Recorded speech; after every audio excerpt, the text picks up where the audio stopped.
As the supreme leader of Zakul, no one could challenge me.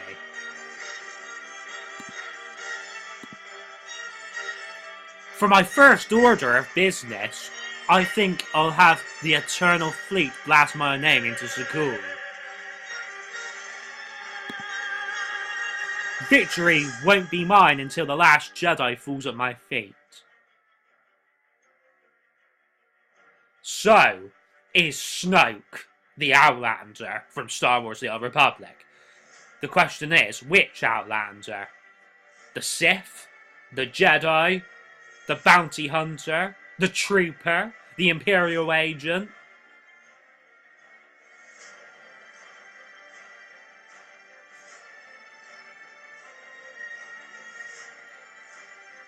Well, is Snoke actually a woman? I've suggested that in one of my previous videos. The Outlander can be a male or a female.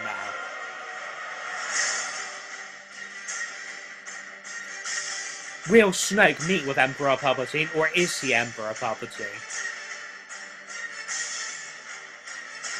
Sorry, I forgot to mention the other class in Star Wars The Old Republic, Smuggler. Could Snoke have been a smuggler, but gained Force abilities? Could Snoke have been an imp agent, but gained Force abilities? Could Snoke have been a trooper or a bounty hunter, but gained Force abilities? And to be honest, I think it's more likely that Snoke was a bounty hunter in the Old Republic than the likelihood of him being Boba Fett or Jango Fett. I mean, just imagine if Snoke was Zam Wazell, that would be stupid. But remember, Zam Wazell is a changeling. I think that's how you say it. So maybe Snoke is a changeling as well, meaning he can change his appearance, just like Zam Wazell. That's just a theory. There's nothing to prove that, obviously. Sorry, apparently it's not changeling. It's actually Claudite. I'm sorry for my mistake, but Hayden Christensen didn't exactly deliver that line well, so I could hardly hear what he was saying. But anyway, let's just click on this picture here, because I just can't resist doing this.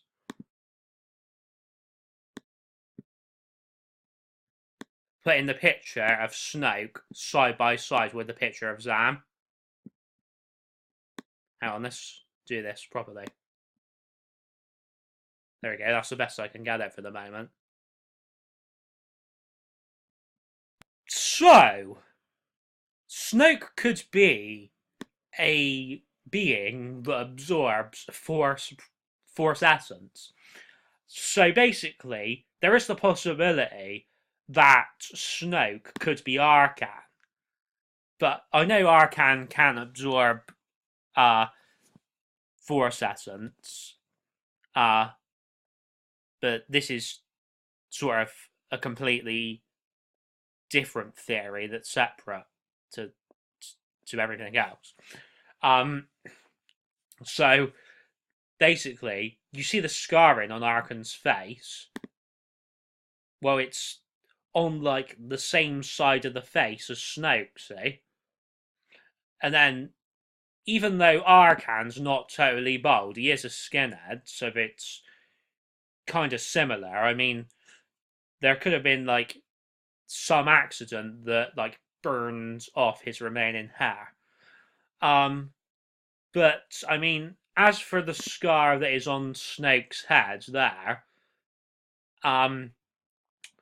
again, that could have been like an accident that we haven't seen in any Star Wars content as of yet.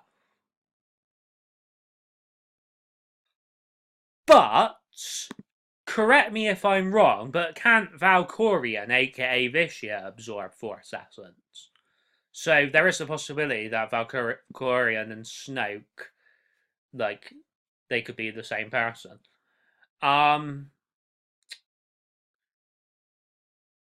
Yeah.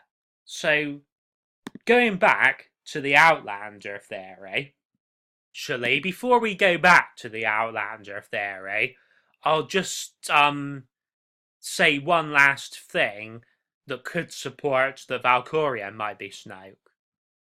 So I'll just show you this clip. Without me, you are nothing.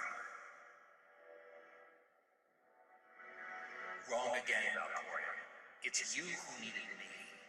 Now you're alone, and nothing can save you from the fate you deserve. Remember me when your alliance burns to ash.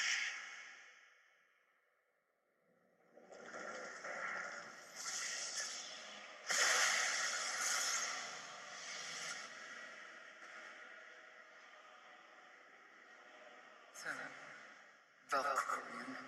Go. Join my brother.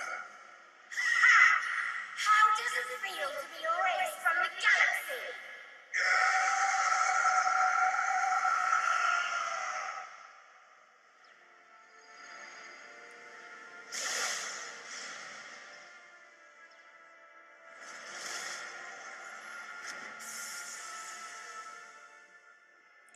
So, I don't think he has been truly erased from the galaxy, because did you see that massive burst of energy when he got struck down? That energy probably transferred into another body, possibly Snoke's or possibly somebody else's, and then so he probably had um loads of other bodies before Snoke actually, but it's entirely possible because Valkyrian, aka Vishya, he's a being that regularly swaps bodies. First of all, he was in the Vishya body, then he was in um the Valkyrian body. But there may have been other bodies before that Vishya one. Maybe that Vishya body wasn't truly destroyed, and maybe when the Valkyrian body and spirit was totally done with, maybe he went back inside the Vishya body, and this was the result, Snoke. Maybe those scars and deformities are to do with the effects of going back inside a body. Right. Some of you are probably thinking, why have I got a picture up of Bertie Carville from Dr. Foster? For those who don't know, Bertie Carville actually does the voice of the Imperial Agent in Star Wars: The Old Republic, meaning the male Imperial Agent, obviously. Basically, this is going back to the Outlander being Snoke theory, and basically, if you play as a male imp agent and you defeat Valkyrian, you still temporarily get given a lightsaber and force abilities anyway. So that's why I think that maybe Snoke could be the male imp agent, because he could go from a person that doesn't have any force abilities to a person who gains force abilities. I mean, it would be absolutely hilarious if Snoke was the male imp agent, but it would be awesome at the same time. But the likelihood of that happening is quite little. So I mean, and loads of people would be like, well, why didn't Bertie Carville do the voice of Snoke then? And well, the only thing I can think of is because the makers of the films didn't want any spoilers.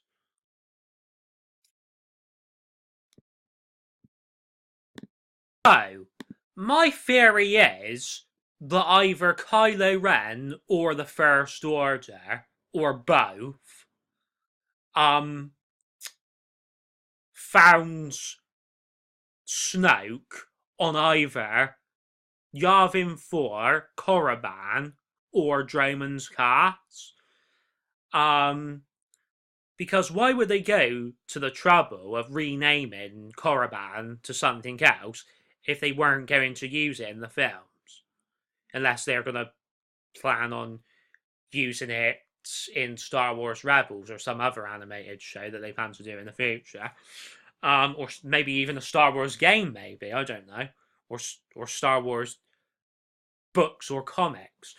But so yeah, or maybe it was actually the Imperial remnants who found Snoke, and then the First Order was formed by Snoke himself.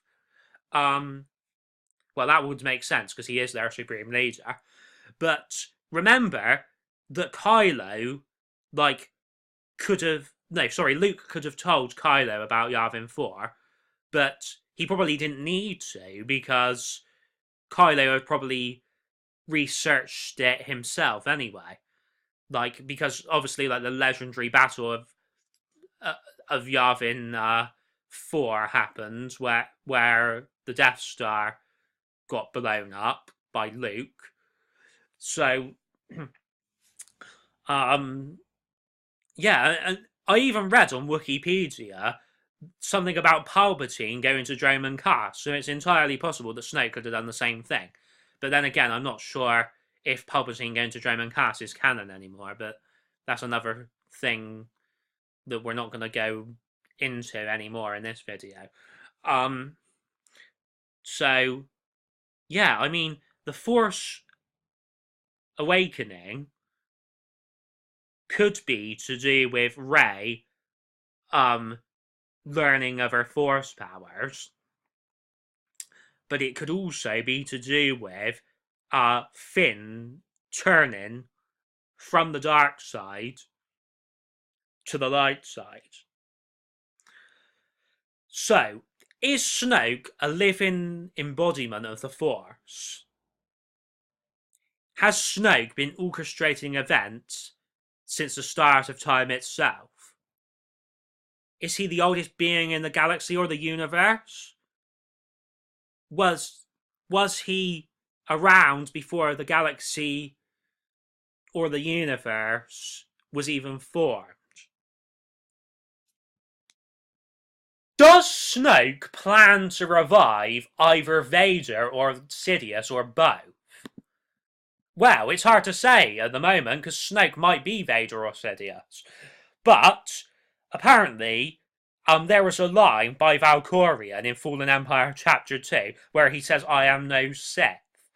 Now, that would be interesting if Snoke was Valkorion because we still have no confirmation whether Snoke is actually a Sith. At the end of the day, you got to remember that in Fallen Empire and Eternal Throne, there was a lot of stuff about the balance between the light and the dark side, just like there was in the Last Jedi trailer. I think Valkorion even said a quote about it. But obviously, they refer to Darth Plagueis and Snoke as wise, so that could be a thing why Snoke might be Plagueis. But we're not going too much into that because that's been explored before by other people and by me.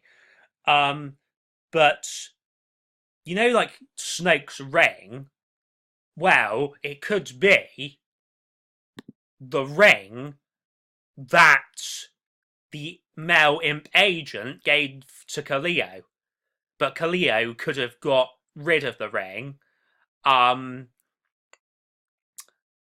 when the imp agent split it up with her and went with Ensign Temple instead. If you actually made those decisions when playing the game, like I did. So, yeah. I mean, the male imp agent could have tweaked the ring a bit to make it look different. Snoke absorbed the Force essence of every Jedi and Sith that ever was, even the Force ghosts. And is it only Rey and Luke left? Does Finn count?